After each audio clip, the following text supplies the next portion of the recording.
On a gray morning after D-Day, a German officer lifted his binoculars and saw something he could not fit into any map. Not tanks, not aircraft, not infantry in formation. Small olive-drab vehicles were coming off the beach and vanishing into the Norman lanes. No armor worth mentioning, no cannon, no turret, no dramatic silhouette. Just open tops, square bodies, skinny tires, and whip antennas bending in the wind. To him, they looked almost unserious. And that was the terrifying part. Because every time one of those little vehicles disappeared behind a hedgerow, something else happened minutes later. A German road junction erupted under artillery. A bridge that was supposed to be safe was suddenly reported captured. A wounded American vanished from a ditch and reached a field hospital before German runners could even find a telephone wire. An officer who should have needed half a day to receive orders had them in his hands almost instantly. The vehicle was the quarter-ton truck. The world called it the Jeep. And the mistake most people make is thinking the Jeep mattered because it could go anywhere. That is only half true. A horse could go almost anywhere. A motorcycle could go faster on a road. A tank could survive more punishment. The Jeep's real weapon was not its engine. It was not its four-wheel drive. It was not even its toughness. The Jeep's real weapon was time. It turned minutes into seconds. It turned a front line into a moving nervous system. It gave a sergeant with a map and a radio the kind of reach that in older armies belonged only to headquarters. And once the German army understood what that meant, it was already too late. To see why, you have to strip away one of the biggest myths of the Second World War. Close your eyes and picture the German army in 1940. Most people see steel. Panzer columns on Polish roads, Tiger tanks in Russian mud, Rommel's armored spearheads in North Africa. The word is always blitzkrieg, lightning war. It sounds like an entire civilization rebuilt itself around engines.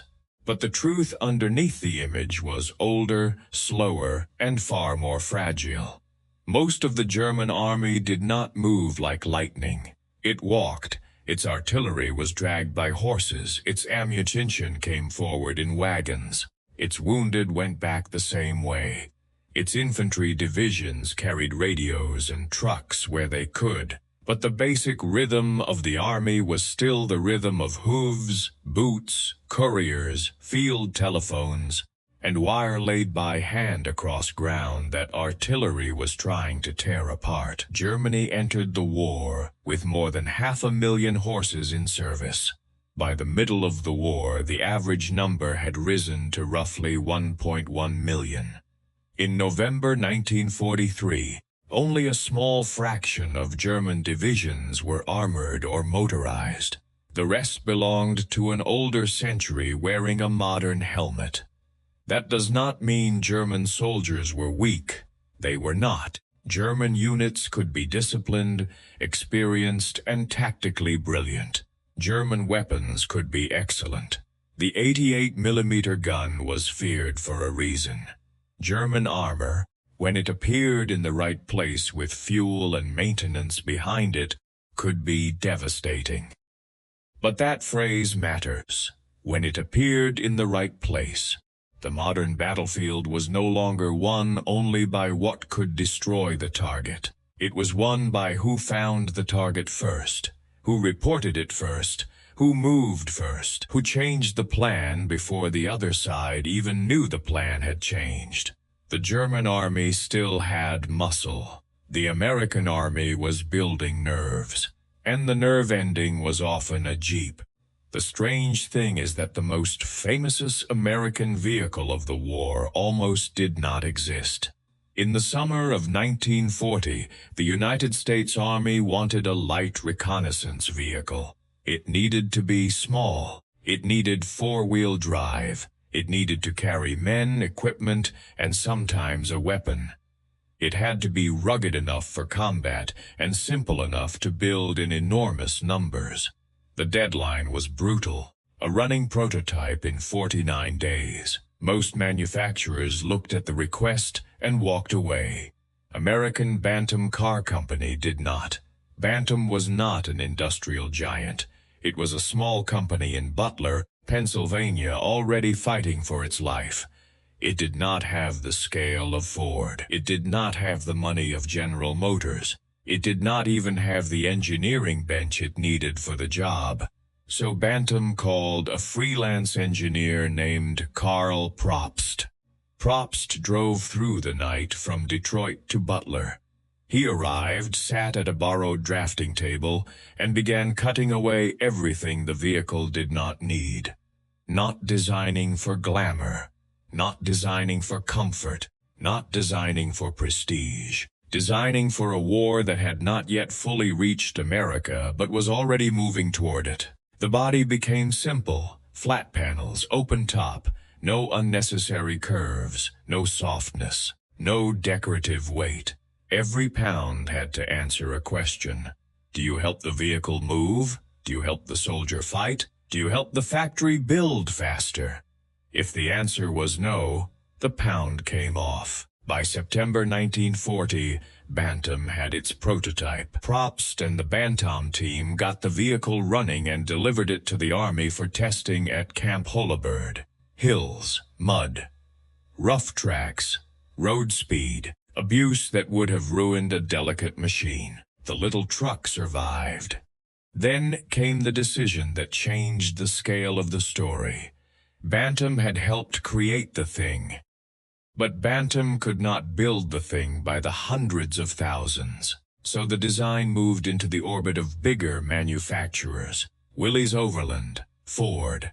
The final wartime Jeep would carry the standardized shape the world remembers. The Willys MB and the Ford GPW, rolling out in numbers Bantam could never have matched.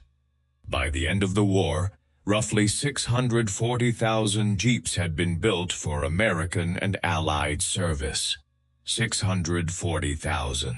That number is easy to say and hard to feel, so feel it this way. The German army could build terrifying individual machines. The United States built mobility until mobility became ordinary. A Jeep at a crossroads was not a rare asset. It was not an elite privilege. It was not something a commander saved for the decisive moment. It was everywhere. And because it was everywhere, it changed what ordinary units were allowed to do. A lieutenant could drive forward. A medic could reach a wounded man. A wire team could lay communication line across a road while still moving. A commander could visit two headquarters in the time an enemy courier was still looking for his horse. A forward observer could carry a radio beside him, shift position, and bring artillery down on a target that had existed only 3 minutes earlier. That is where the Jeep stopped being a vehicle. It became a connector. One Jeep did not defeat Germany. 1,000 Jeeps did not defeat Germany. But hundreds of thousands of small vehicles tied to radios, maps, artillery, fuel, repair depots, trained drivers, and commanders willing to let junior men act, that created something the German army had not prepared to face. A battlefield where the Americans did not simply advance. They updated. Constantly. Imagine two officers seeing the same opportunity. A German observer spots an American company moving across a field. He has to relocate for a better view. Maybe he is on foot. Maybe he has a field telephone, but the wire has been cut by shell fire. Maybe a runner has to carry the message. The message moves backward through company, battalion, regiment, division. A decision is made. An order moves forward again. By then, the American company is gone. Now imagine an American observer in a Jeep. He sees a German column near a tree line. He grabs the handset. He gives a grid coordinate. The fire direction center checks it, adjusts it, pushes it to the guns. Minutes later, the shells are falling. The difference is not courage. It is not intelligence. It is not even firepower. It is the speed between seeing and acting. The Jeep shortened that distance, and in war, a shortened distance between perception and action is not convenience. It is survival. Normandy made this visible. The German defense in France was built on a clear assumption. The Allies would come ashore. They would push inland. The front would form. German units would hold villages, hedgerows, roadblocks, and crossroads. Reserves would move where the pressure was greatest. The attacker would bleed through fixed positions. But the American army brought a kind of movement that did not behave like a line. It behaved like water through cracks. A jeep found a farm lane. Another followed with a radio. A third carried an officer who wanted to see the ground himself. A fourth came behind with wire or medical gear. Suddenly, a hedge that looked like a wall on the map became a door. A German strongpoint designed to face west discovered that the Americans were talking from its flank. An artillery battery that expected silence found itself under observed fire. The Jeep did not make every American brave. It made every brave American useful faster. That was the difference. A man with courage but no communication is an isolated event. A man with courage, wheels, and a radio becomes part of a system. And the system was everywhere. By the summer breakout from Normandy, American forces were no longer merely pushing the Germans back. They were moving faster than the German command system could interpret. When George Patton's Third Army began its drive across France, the famous image is tanks, flags, pistols, and a general with a voice like a slap. But the less dramatic truth was out ahead of the tanks. Jeep-mounted reconnaissance teams. They checked roads. They tested bridges. They marked bypasses. They reported empty towns. They found the gaps that looked too small to matter until an armored column poured through them. A German commander might receive a report saying Americans were still west of him. Then a jeep appeared east of him. Not because the Americans had teleported, because their information moved faster than his map could be corrected. The front had become a rumor the Germans heard too late. But speed has a cost. By late summer 1944, the American advance created its own crisis. The army that could move faster than anyone expected also consumed more fuel than anyone had planned to deliver. Tanks needed gasoline. Trucks needed gasoline. Jeeps needed gasoline. Generators, repair vehicles, ambulances, command cars, all of them drank from the same river. And the river was still running from the beaches. That is why the Red Ball Express mattered. It was not romantic. It was not clean. It was a round-the-clock truck operation across France, carrying fuel, ammunition, rations, medical supplies, and spare parts to armies that had outrun their own railroads. At its height, thousands of trucks were committed to the system. At any given time, hundreds were on the road. The work was exhausting, dangerous, and relentless. Many of the drivers were black American soldiers serving in a segregated army that often denied them glory while depending on their labor. They drove through dust so thick it turned faces gray. They drove without enough sleep. They drove overloaded vehicles on roads chewed up by war. They patched tires, argued with military police, stole rest in minutes, and kept the front alive one load at a time, because a jeep without fuel is a statue. A tank without fuel is a bunker. An army without fuel is a crowd. The Red Ball Express proved the other side of the same lesson. Decision speed means nothing unless the body can keep up with the nerves. The Germans understood pieces of this. They studied captured jeeps. They drove them. They saw why their own light vehicles did not do the same job in the same numbers. But understanding a weapon is not the same as reproducing the society that made it common. Germany could capture a Jeep. It could not capture American industrial scale. It could not capture the repair system, the fuel system, the radio habit, the confidence placed in junior officers and drivers, the assumption that movement belonged everywhere, not only to elite formations. So in December 1944, during the Ardennes offensive, the Germans tried something else. If they could not beat the American nervous system, they would clog it. German commandos in American uniforms drove captured American vehicles behind Allied lines. They cut wires, changed road signs, spread false orders, created suspicion at checkpoints. For a short time, it worked. American military police began stopping vehicles everywhere.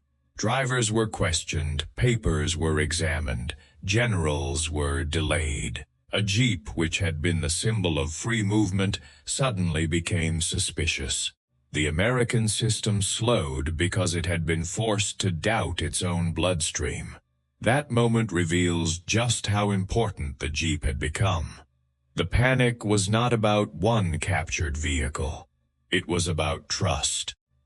The American Army worked because its little vehicles could move through the body without being questioned every 100 yards.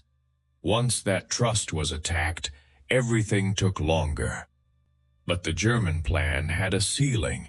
A disguise can interrupt a system. It cannot replace one.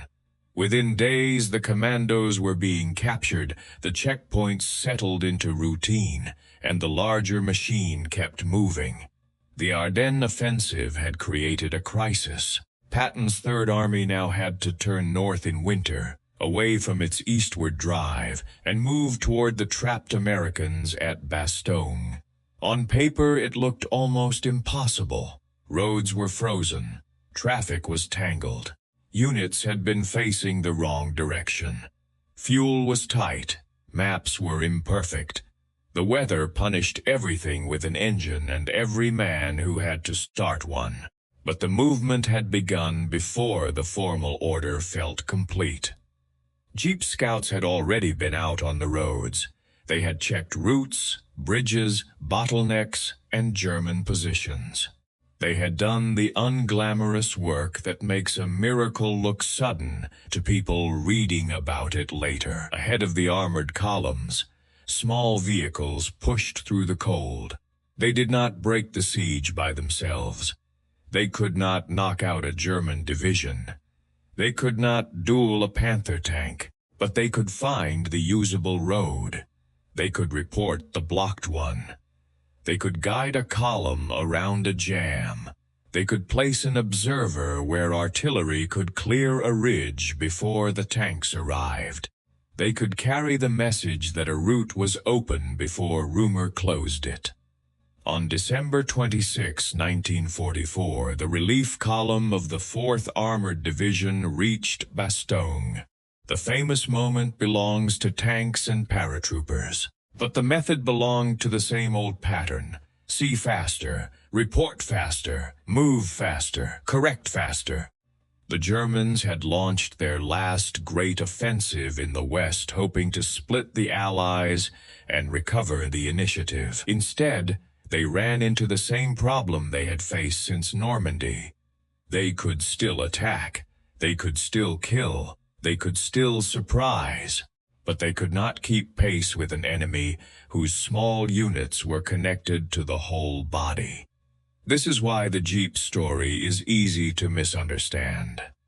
If you look at the machine alone, it seems too small for the weight people put on it. A flat hood, 2 headlights, a fold-down windshield, a simple engine, no doors, no comfort, no drama except the kind that appears after it has already done its job. But the machine alone was never the point. The point was what the machine allowed.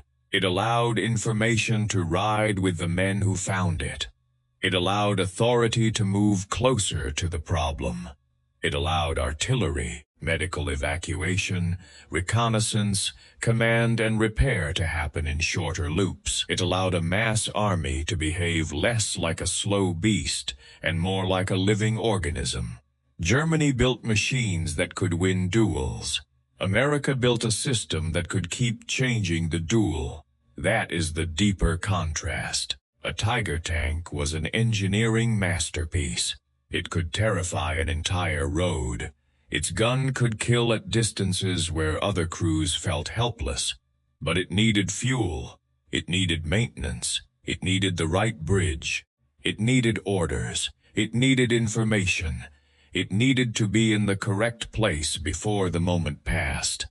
A jeep could not destroy it from the front, but a jeep could find the road around it, call artillery on its fuel trucks, carry a commander to a flank, bring a mechanic to a stalled vehicle, move a wounded man out of the field, get a map corrected, get a battery firing, get a bridge marked before darkness.